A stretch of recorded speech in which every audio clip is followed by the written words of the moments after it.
दोस्तों, जय भीम, जय भारत, जय संविधान, जय जवाहर, जय मंडल। आज हम खड़े हैं बैतूल के और ये गावदा गांव है और ये आदिवासी का पूरा गांव है। पूरे गांव में आप देखिएगा, ये इस प्रकार के आप वहां से देखेंगे पूरा करीबन बताया जा रहा है कि ये 300 साढ़े 300 घरों का बस्ती है और इसमें ये इस प्रकार की यहाँ रहने की ये व्यवस्था है। इस प्रकार के जो मकान हैं वो रहते हैं और ये पूरा जंगल पहाड़ी इलाका है और पहाड़ी इलाके के साथ रहने की जो व्यवस्था है वो ये है। और अभी हम चल रहे हैं, आपको ये हमारी साइकिल हैं और साइकिलों के बीच ये हम पहुँचे हैं समान शिक्षा संघर्ष यात्रा, जो आप देख रहे हैं। समान शिक्षा संघर्ष यात्रा 17 अक्टूबर से जो आपके गांव, आपके शहर मथुरा से जो निकली थी और ये अब पहुंच गई है गावदा, मध्य प्रदेश, बैतूल से लगभग 50-60 किलोमीटर पहले। और अभी दो दिन के बाद हम पहुंचेंगे दीक्षा भूमि। तो अभी हम आ गए हैं, ये इस गांव के सरपंच साहब हैं और सरपंच साहब के यहाँ कुछ साथी बैठे हुए हैं जो यहाँ की शिक्षा के बारे में, यहाँ के स्कूल की शिक्षा के बारे में आपको बताएंगे। और ये हमारे भाई राजेश जी बैठे हैं, तो हम इनसे जानकारी करने का प्रयास करेंगे कि क्या आपके गांव में गवर्नमेंट के द्वारा बनाया गया सरकारी स्कूल, उसमें शिक्षा के हालात क्या हैं और यहाँ के जो टीचर हैं वो किस प्रकार से आपके बच्चों को शिक्षा दिलाते हैं। सरकारी शिक्षा का जो दम भरती है, जो गवर्नमेंट दम भरती है कि सबको पढ़ाओ, सबको बढ़ाओ और बेटी पढ़ाओ बेटी पढ़ाओ बचाओ के नारे जो देती है, तो वर्तमान में गवर्नमेंट चेंज भी हो गई है। पहले शिवराज जी की सरकार थी, अभी मोहन यादव जी की सरकार है। तो आपका शुभ नाम क्या है? नानक राम पटेल। नानक राम पटेल। तो आप बताइएगा कि यहाँ आपके गांव में शिक्षा के क्या हालत है, कैसी शिक्षा है आपके गांव?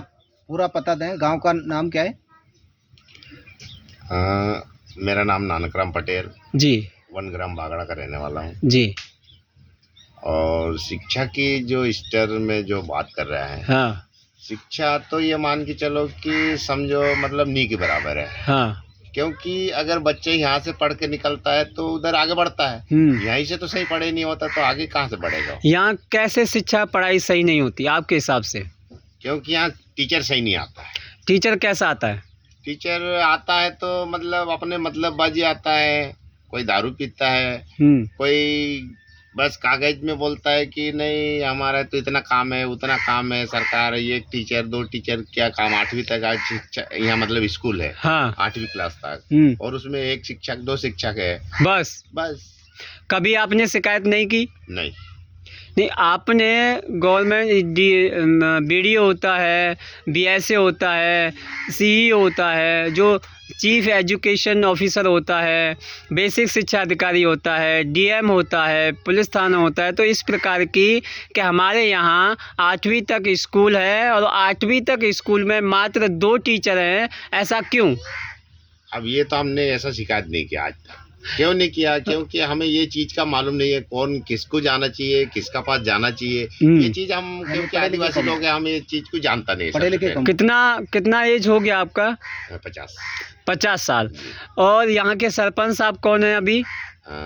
सरजू भाई है। तो क्या आपने सरजू भाई से बात की इस मामले में? नहीं किया।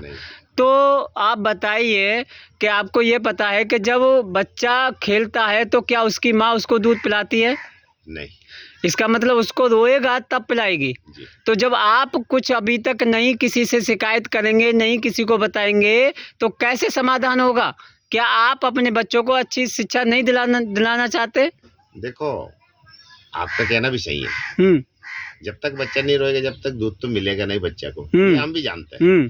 लेकिन जैसा मान लो एक उदाहरण का तौर पे मैं बोलना चाहूँगा जैसा मान लो आप अधिकार है, कोई से भी स्तर का हो, छोटा स्तर या बड़ा स्तर, आपसे बोलेगा हम मान लो तो हाँ हो जाएगा बोलेगा, इसका बाद में हो नहीं है, कुछ नहीं होना है, हो जाएगा अगर को तो बोलेगा। हमने कई बार मतलब जैसा कई यहाँ दिल्ली से आया लोग, भोपाल से आया टीम, कई टीम आया यहाँ पे, उनका सामने हमने ये बात रखा,